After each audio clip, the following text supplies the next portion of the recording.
جو اعتکاف واجب اور سنت موقدہ ہے، اس میں صرف قضاء حاجت کے لیے وہ مسجد سے نکل سکتا ہے۔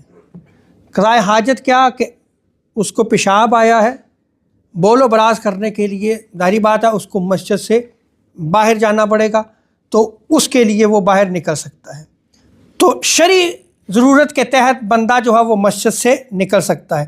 یا اگر احتلام ہو گیا ہے، مسجد میں ہے، احتلام ہو گیا بتقاضۂ بشریت، اب غسل کے لیے اسے مسجد سے باہر جانا ہوگا اور وہ مسجد سے باہر جا سکتا ہے صرف غسل کے لیے۔